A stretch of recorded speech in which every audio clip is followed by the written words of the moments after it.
Hello everyone.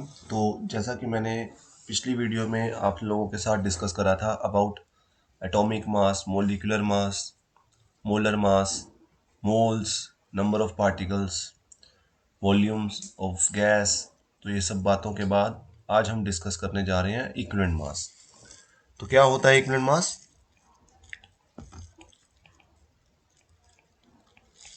It is the amount of the substance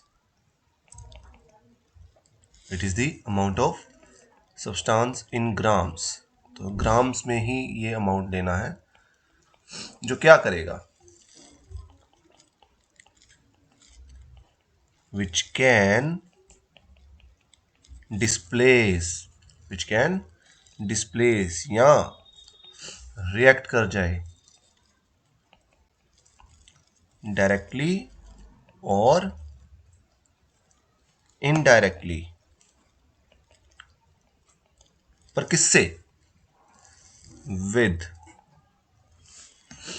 1.008 part by weight of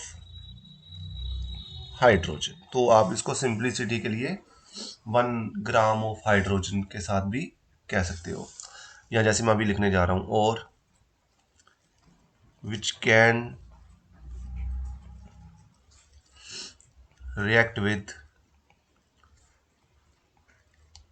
8 gram of oxygen. अब जैसे normally मैं बात करूं, 1 gram hydrogen को water बनाने के लिए 8 ग्राम ऑक्सीजन चाहिए होती है। तो जैसे 1 ग्राम जो हाइड्रोजन है वो किसके इक्विवेलेंट हो गया? 8 ग्राम ऑक्सीजन के। तो इसी तरीके से किसी भी सब्सटेंस को अगर रिएक्ट करने के लिए 8 ग्राम ऑक्सीजन से रिएक्ट करने के लिए कोई अमाउंट चाहिए अपना, तो वो उसका अपना इक्विवेलेंट वेट होगा।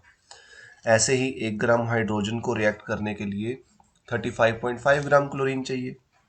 तो इसलिए कोई और सब्सटेंस अगर क्लोरीन से रिएक्ट करेगा, अगर वो 35.5 ग्राम क्लोरीन से रिएक्ट करने के लिए अपना उसका जितना वेट उसको चाहिए होगा, वही उसका क्या होगा? इक्विवेलेंट वेट होगा। और विच कैन रिएक्ट विद, अभी मैंने क्या बोला था, 35.5 ग्राम ऑफ क्लोरीन। ठीक है, यहां तक तो समझ आ गया होगा आपको। अब इसी तरीके से जरूरी नहीं है सिर्फ हम वेट्स के साथ ही ये बात कर सके, हम ऐसा भी लिख सकते हैं कि अब इक्विवेलेंट मास क्या होता है। अब जैसे अगर मैं इसको कोरिलेट कर सकता हूँ कि वो कितने अपने H+ छोड़ सकता है अगर वो एसिड है, वो कितने OH नेगेटिव छोड़ सकता है अगर वो बेस है, या उसकी वैलेंसी के साथ इसको कोरिलेट करेंगे। तो इन सब के बारे में मैं भी बात करता हूँ। जैसे फॉर एलिमेंट्स, बस अब ये याद रखना कि अगर कोई एलिमेंट है, मान लो अगर कोई मेटल है, तो मेटल 1 ग्राम अगर हाइड्रोजन से रिएक्ट करेगी, तो आप मान के चलो कि मेटल 1 ग्राम हाइड्रोजन को, 1 ग्राम मतलब 1 मोल हाइड्रोजन हो गया, तो 1 मोल इलेक्ट्रॉन देगी। ठीक है, अब उसकी वैलेंसी डिसाइड करेगी कि मेटल का इक्विवेलेंट मास क्या होगा। जैसे जो इक्विवेलेंट वेट है किसी भी एलिमेंट का, वो उसका क्या होता है? Atomic weight upon valency. अब वैलेंसी तो आप सबने 9th क्लास में पढ़ा होगा कि combining capacity of an element, कि वो कितने इलेक्ट्रॉन लूज या गेन करता है। जैसे हाँ, यहाँ से मैं ऑक्सीजन के लिए भी और क्लोरीन की भी बात करता हूँ, आपको अपने आप पता चल जाएगा कि why I wrote here 8 gram of oxygen और 35.5 gram of chlorine. For example, equivalent weight of oxygen. तो अब ऑक्सीजन का एटॉमिक वेट कितना होता है? Yes good, 16। और वैलेंसी कितनी होती है? 2। तो आ गया ना 8 ग्राम। इसी तरीके से इक्विवेलेंट वेट ऑफ क्लोरीन कितना होता है? अब एटॉमिक वेट क्या होता है क्लोरीन का? 35.5। और इसकी वैलेंसी क्या होती है? यहाँ पे बच्चे कई लोग कंफ्यूज हो जाते हैं कि मैंने ऑक्सीजन का वेट 16 ले लिया, वो 32। बस याद रखना मैंने एटॉमिक वेट लिखा था, तो यहाँ पे 5 ग्राम ही आ गया, जैसा कि मैंने ऊपर लिखा था। अच्छा, इसी तरीके से आप हाइड्रोजन के लिए भी चेक कर सकते हैं कि मैंने हाइड्रोजन के लिए भी 1 ग्राम क्यों लिखा था। तो इक्विवेलेंट वेट ऑफ हाइड्रोजन कितना हो गया, 1 उसका एटॉमिक वेट, 1 उसकी वैलेंसी, ठीक है। तो आंसर भी क्या आ गया, 1 ग्राम, जैसे मैंने बोला था आप लोगों को, ठीक है ना। अब अगर आप किसी एसिड के बारे में बात करते हो तो for acids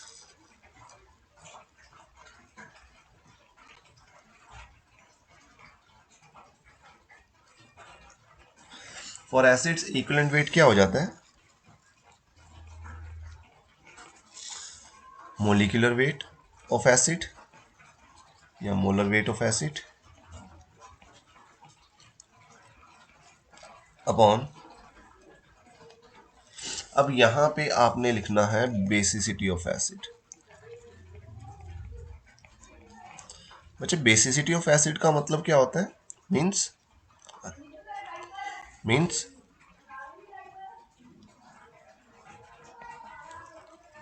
number of displaceable H positive ions. तो जितने H पॉजिटिव आयन होंगे उतनी इसकी क्या होगी, बेसिसिटी होगी, ठीक है। बात करते हैं for base.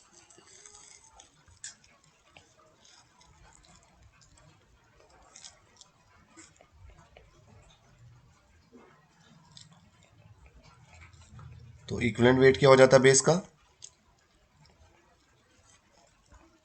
Molar weight of base upon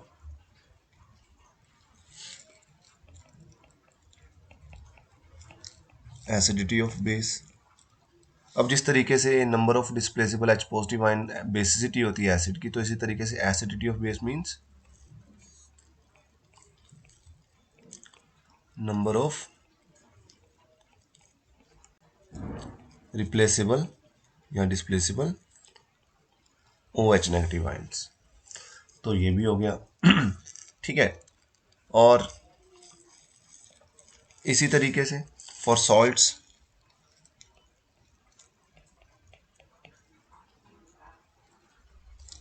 जो आपका इक्विवेलेंट वेट है, अब ये किसके इक्वल आ जाता है, molar weight of salt upon, अब बच्चे यहाँ पे ध्यान रखना है, यहाँ पे आपको टोटल पॉजिटिव या नेगेटिव चार्ज लेना है, टोटल पॉजिटिव और नेगेटिव चार्ज, ठीक है ना, ऑन आयंस, ठीक है। जैसे मान लो मेरे पास है एल्युमिनियम सल्फेट, ठीक है। तो एल्युमिनियम सल्फेट में टोटल चार्ज ऑन कैटायन कितना है, आप बोलोगे 3, पर नहीं, यहाँ पे मुझे लिखना है 2 टाइम्स वो है Al3 पॉजिटिव, यानी कि 6 पॉजिटिव। इसी तरीके से अगर आप सल्फेट के ऊपर चार्ज देखोगे तो 3 इंटू -2 मीन्स -6 चार्ज आ जाएगा। अब ये नहीं कि आपने माइनस और प्लस साइन रख के बात करनी है, मुझे सिर्फ टोटल चार्ज न्यूमेरिकल ही फॉर्म में चाहिए, तो वो 6 या -6 हो सकता है, जिसको मैं सिर्फ 6 लिखूंगा, ठीक है कि नहीं। तो यहाँ तक आप लोगों को आई होप समझ आ गया होगा कुछ। हाँ, एसिड्स और बेस के लिए अगर मैं एग्जांपल्स की बात कर देता हूँ, जैसे कुछ एग्जांपल्स की चलिए बात कर देते हैं। अब जैसे H3PO4 है, H3PO3 है, H3PO2 है। अब इसमें जो मैं अगर रिप्लेसेबल H पॉजिटिव आयंस की बात करूं तो यहाँ पे कितने हैं 3, यहाँ पे कितने हैं 2 और यहाँ पे कितने हैं 1। तो आप लोगों को क्या करना है, लेट अस सपोज इनका मोलर मास m है, तो इसका इक्विवेलेंट वेट क्या आ जाएगा m/3, इसका क्या आ जाएगा m/2 और इसका क्या आ जाएगा m/1। अब इस केस में क्या है, इस केस में आपका जो इक्विवेलेंट वेट है और जो मोलर वेट है वो बराबर रहेगा, ठीक है। पर याद रखना, ये मैंने इसका m मोलर मास लिया था, ये m इसका मोलर मास लिया है और ये m इसका मोलर मास लिया है, ठीक है। आई होप यहाँ तक आपको सब समझ आ रहा होगा। अब अगर ऐसे ही मैं यहाँ पे बेस की बात कर लेता हूँ NaOH की या बेरियम हाइड्रोक्साइड की। अब यहाँ पे जो रिप्लेसेबल OH नेगेटिव आयन्स है,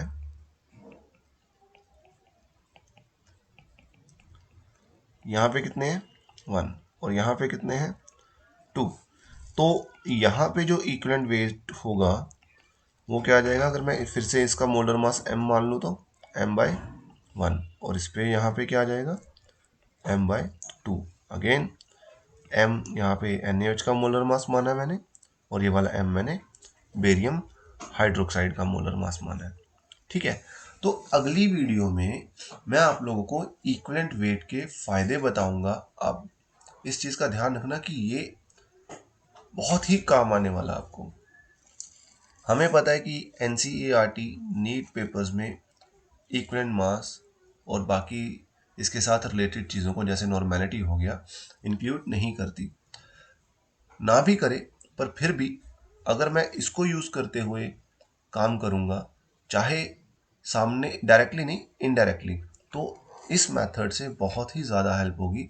तो वो आने वाले टाइम में, आने वाली वीडियोस में आप लोग ज़रूर देखिएगा, और उसके लिए आपको चैनल को सब्सक्राइब करना पड़ेगा, तभी आपको वो वीडियोस मिल पाएंगी। एंड बस आप लोग प्रैक्टिस करते रहिए। अगर आपके कुछ डाउट्स भी होते हैं तो वो भी आप भेज सकते हैं। तो मैं पूरी कोशिश करूँगा जितना टाइम निकाल के आपके वो डाउट्स भी वीडियोस की फॉर्म में ही अपलोड कर दूँ। Thank you for watching. Thank you very much.